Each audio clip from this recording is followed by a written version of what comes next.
ವಿದೇಶಾಂಗ ಸಚಿವ ಡಾ ಎಸ್ ಜಯಶಂಕರ್ ದೆಹಲಿಯ ಹೈದರಾಬಾದ್ ಹೌಸ್ನಲ್ಲಿ ಇಂದು ಅಮೆರಿಕ ಕಾರ್ಯದರ್ಶಿ ಮಾರ್ಕ್ ರೂಬಿಯೋ ಅವರೊಂದಿಗೆ ದ್ವಿಪಕ್ಷೀಯ ಮಾತುಕತೆ ನಡೆಸಿದರು. ಭಾರತ ಅಮೆರಿಕ ಕಾರ್ಯತಂತ್ರದ ಪಾಲುದಾರಿಕೆ, ವ್ಯಾಪಾರ, ಇಂಧನ, ಜನಸಂಚಾರ ಹಾಗೂ ಪ್ರಾದೇಶಿಕ ಭದ್ರತೆ ಸೇರಿದಂತೆ ಪ್ರಸ್ತುತ ಜಾಗತಿಕ ಪರಿಸ್ಥಿತಿಯ ಕುರಿತು ವಿಸ್ತೃತ ಚರ್ಚೆ ನಡೆಸಿದರು. We're looking forward to our visits and our talks today and learning more about Rubio. Very warm welcome.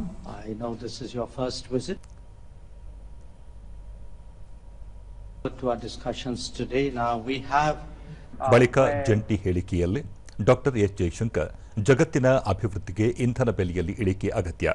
ಈ ಹಿನ್ನೆಲೆಯಲ್ಲಿ ಜಾಗತಿಕ ಇಂಧನ ಮಾರುಕಟ್ಟೆ ವಿರೂಪಗೊಳ್ಳಬಾರದು, ನಿರ್ಬಂಧಕ್ಕೆ ತುತ್ತಾಗಬಾರದು ಎಂದು ಹೇಳಿದರು. ಇಂಧನ ವಲಯವನ್ನು ಅಪಾಯದಿಂದ ಮುಕ್ತಗೊಳಿಸುವ ಅಗತ್ಯವಿದೆ. ದೇಶದ ಇಂಧನ ಬೇಡಿಕೆ ಪೂರೈಸುವ ನಿಟ್ಟಿನಲ್ಲಿ ಬಹುಮೂಲಗಳನ್ನು ಆಶ್ರಯಿಸಲಾಗುತ್ತಿದ್ದು, ಪರಿಣಾಮವಾಗಿ ಪ್ರಪಂಚದ ಇತರ ಕೆಲವು ದೇಶಗಳಂತೆ ಅಮೆರಿಕ ಸಹ ಬಹಳ ಮಹತ್ವದ ಮತ್ತು ವಿಶ್ವಾಸಾರ್ಹ ಇಂಧನ ಮೂಲವಾಗಿ ಹೊರಹೊಮ್ಮಿದೆ ಎಂದು ಹೇಳಿದರು. ಹಾರ್ಮುಜ್ ಜಲಸಂಧಿಯಲ್ಲಿ ಉಂಟಾಗಿರುವ ಪರಿಸ್ಥಿತಿಯಿಂದ ದೇಶದ ಇಂಧನ ವಲಯದ ಮೇಲಾಗುತ್ತಿರುವ ಪರಿಣಾಮಗಳನ್ನು ಇಂಧನ ಮೂಲಗಳ ವೈವಿಧ್ಯೀಕರಣದ ಮೂಲಕ ಎದುರಿಸಲಾಗುತ್ತದೆ. 140 ಕೋಟಿ ಭಾರತೀಯರ ಇಂಧನ ಅಗತ್ಯವನ್ನು ಪೂರೈಸುವುದು ಕೇಂದ್ರ ಸರ್ಕಾರದ ಮೂಲಭೂತ ಹೊಣೆಗಾರಿಕೆಯಾಗಿದೆ ಎಂದು ತಿಳಿಸಿದರು.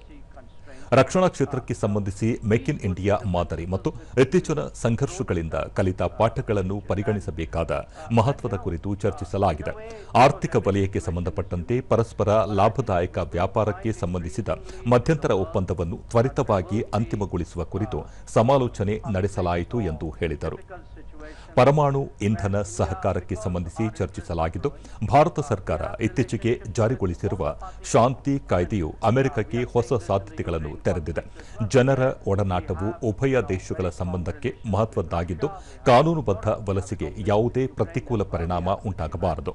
ಉಭಯ ದೇಶಗಳ ನಡುವಿನ ವ್ಯವಹಾರ, ತಂತ್ರಜ್ಞಾನ ಮತ್ತು ಸಂಶೋಧನಾ ಸಹಕಾರಕ್ಕೆ ಜನರ ಒಡನಾಟ ಮುಖ್ಯವಾಗಿದೆ ಎಂದು ಅಭಿಪ್ರಾಯಪಟ್ಟರು. ಸಂವಾದ ಮತ್ತು ರಾಜತಾಂತ್ರಿಕ ಮಾತುಕತೆಯ ಮೂಲಕ ಸಮಸ್ಯೆಗೆ ಪರಿಹಾರ ಕಂಡುಕೊಳ್ಳುವುದು ಭಾರತದ ನಿಲುವಾಗಿದೆ ಎಂದು ಪುನರುಚ್ಚರಿಸಿದರು. Diversified supplies are at the heart of energy security for India. We devoted some time to nuclear energy cooperation as well. The passage of the Shanti Act has opened up new possibilities. An American delegation was recently in India. We hope to realize the potential of cooperation in the nuclear domain, and I also raised with Secretary some issues, regulatory issues we have on the American side. All of you know the importance of critical minerals. Our two nations have been cooperating bilaterally in the Quad format and also as like-minded group. India joined the Pax Silica and is part of the Forge initiative.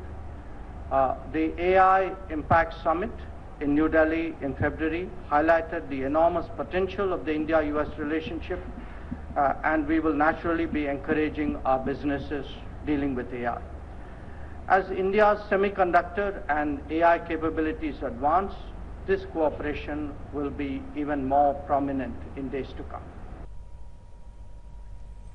ಅಮೆರಿಕದ ಕಾರ್ಯದರ್ಶಿ mark Rubio 21ನೇ ಶತಮಾನಕ್ಕಾಗಿ America ತನ್ನ ವಲಸೆ ವ್ಯವಸ್ಥೆಯನ್ನು ಆಧುನೀಕರಣಗೊಳಿಸುತ್ತಿದೆ ಎಂದು ತಿಳಿಸಿದರು.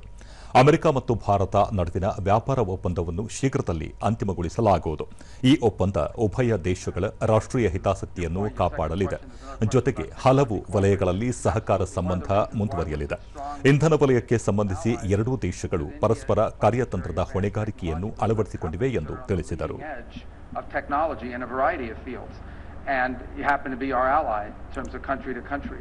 So it is an area of tremendous partnership. It speaks directly to the point that I made a moment ago, and that is you can have an alliance with countries.